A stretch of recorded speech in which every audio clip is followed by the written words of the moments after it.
हमारी कामयाबी में हमारी ज़िंदगी की मुश्किलों का भी बहुत ही इम्पोर्टेंट रोल है।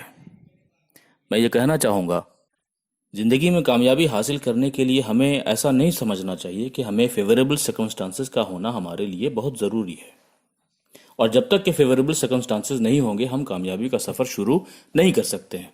हमें ऐसा नहीं सोचना चाहिए, बल्कि जब कामयाबी की राह में मुश्किलात आना शुरू हो जाएं तो हमें यकीन कर लेना चाहिए कि हमारी कामयाबी बहुत नज़दीक है।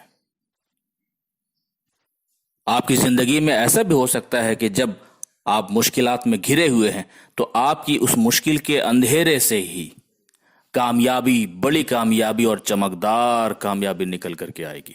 बहुत बार ऐसा हो सकता है कि जिसको आप कामयाबी समझ रहे हैं वो कामयाबी नहीं है, और जिसको आप हार समझ रहे हैं वो हार नहीं है, बल्कि आपकी बहुत बड़ी कामयाबी की शुरुआत है।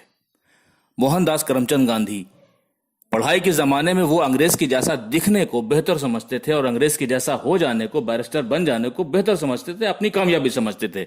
एक नौजवान लड़का जो अब आईने में अपनी सूरत भी देखता है, आज आप अपने आप को भी देखें, नौजवान अपने आप को देखें कि हम अपनी कामयाबी और अपनी ज़िंदगी और अपनी जवानी के वक्त में बहुत आईना देखते हैं, खूबसूरत दिखने लगते हैं या दिखना चाहते हैं, और तरह तरह के फैशन को अडॉप्ट करते हैं, और ये हमको लगता है कि ये हमारी कामयाबी और हम कामयाबी के राह पे जा रहे हैं। लेकिन ऐसी कामयाबी हासिल करने के बावजूद हो सकता है कि वो हमारी असल कामयाबी ना हो।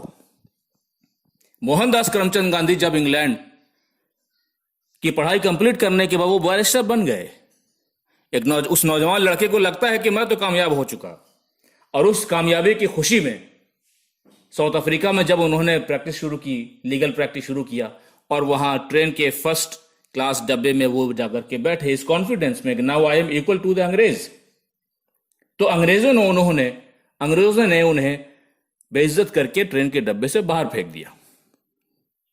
आप इस सिचुएशन पे गौर कीजिए। ऐसा लगता था कि एक नौजवान जिसने जिस ख्वाब को देखा था आज वही ख्वाब पूरा हो गया और कामयाबी उसको हासिल हो चुकी है। लेकिन हकीकत क्या थी? जिस दिन हमने ये समझा कि हमारी जिंदगी की कामयाबी हासिल हो गई, हमारी मंजिल हासिल हो गई, उसी मंजिल के हासिल होने के मुकाम पे ही हमारा ख्वाब टूट करके चूर हो गया। ये वो मकाम है जो आपकी पर्सनालिटी की पॉजिटिविटी और आपकी पर्सनालिटी को टेस्ट करने वाला मकाम है। देखने में तो ये लग रहा है कि मोहनदास करमचंद गांधी को ट्रेन के डिब्बे से बाहर बेइज्जत करके फेंक दिया गया है, लेकिन हकीकत यही है कि एक पॉजिटिव पर्सनालिटी के लिए कामयाबी की शुरुआत वही होती है जब पूरा जहान ये समझे कि ये नाकाम हो गया, तो वहां से पॉजिटिव पर्सनालिटी अपनी कामयाबी की बीज को और अपनी कामयाबी की वो बारीक लाइन को वो खींच कर निकाल लेता है। मोहनदास करमचंद गांधी से उस वक्त, लेकिन जिस दिन उनका दिल टूटा, उन्होंने अपने दिल के अंदर जो लगे हुए घाव, अपने तीर को अपने दिल में लगा रहने दिया, और मन ही मन उन्होंने ये फैसला किया कि अंग्रेज, तुमने हमें ट्रेन के डब्बे से बाहर निकाला है, हम तुमको अपने देश से बाहर उखाड़ करके फेंक देंगे।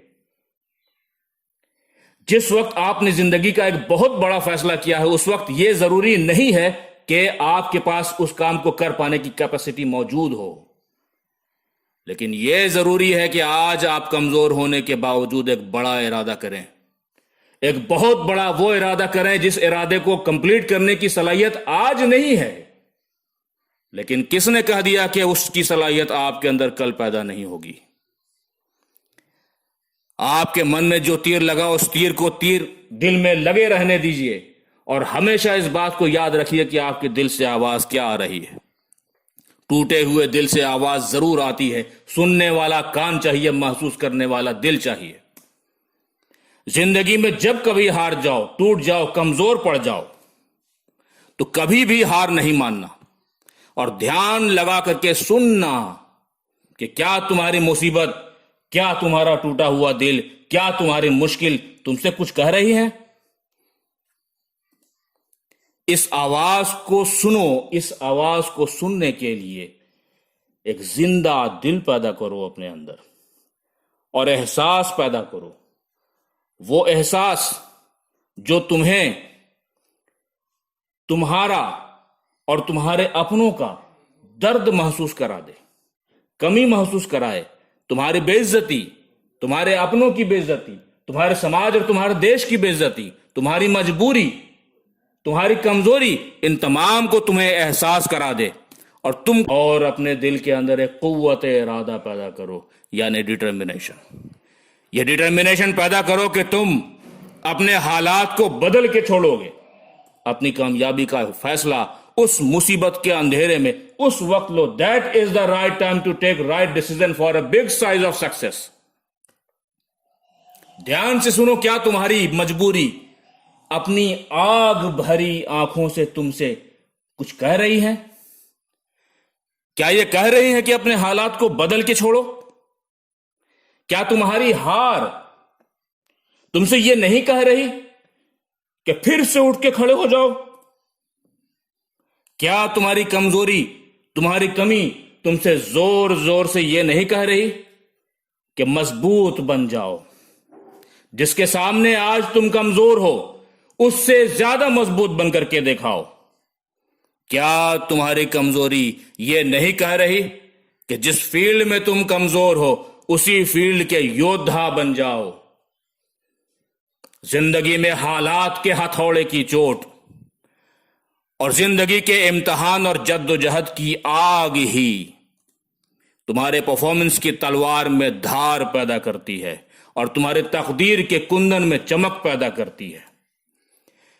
अगर तुम्हारे दिल में लगी हुई आग अभी भी नहीं लगी है, दिल में चोट तुम्हारे लगी है, यह मैं जानता हूं। सुनने वाले तमाम लोगों से मैं बोल रहा हूं, तुम्हारे दिल में जरूर कभी ना कभी चोट लगी होगी, कमजोर पड़े होगे, बेइज्जत हुए होगे, तुम या तुम्हारे आसपास के लोग, तुम या वो लोग जिनसे तुम प्यार करते हो, तुम या वो तुम्हारी कौम, तुम्हारा समाज, तुम्हारा देश। जरूर ऐसा वक्त आया होगा, दिल घायल हुआ होगा, लेकिन आमतौर पे क्या होता है, लोग इस दर्द को भूल जाते हैं। उस वक्त जो आवाज आ रही थी, अगर उस वक्त आपने फैसला कर लिया होता तो वो चीज बाकी रहती। लेकिन बहुत बार ऐसा होता है कि हमारे दिल में उस वक्त आवाज आती है, लेकिन फिर हम उस आवाज को भूल जाते हैं। लेकिन मैं आपसे यह कहना चाहता हूं कि जब दिल में चिंगारी फूटे तो उसकी हिफाजत कीजिए। जब hit a spark and inner fire in your personality. Set your soul on fire and find a master who can fan your flames. अपने मन में, अपने दिल में उस चिंगारी को भड़का दीजिए। और अगर आप खुद से अपनी भड़कती हुई चिंगारी को और हवा नहीं दे सकते, then find some right master. एक सही मास्टर को पाइए अपने जीवन में, जो आपकी चिंगारी को हवा देकर भड़काए, उसको शोला बना दे। And rest in no peace. आराम से तुम नहीं रहो unless you change your world. जब तक कि अपनी जिंदगी को तुम बदल के नहीं छोड़ो।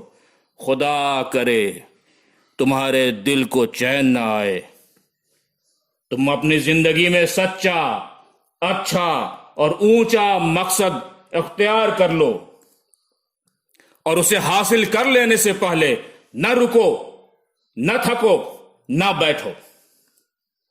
बदलाव का वक्त आज है, अभी से है। खुदा हाफिज।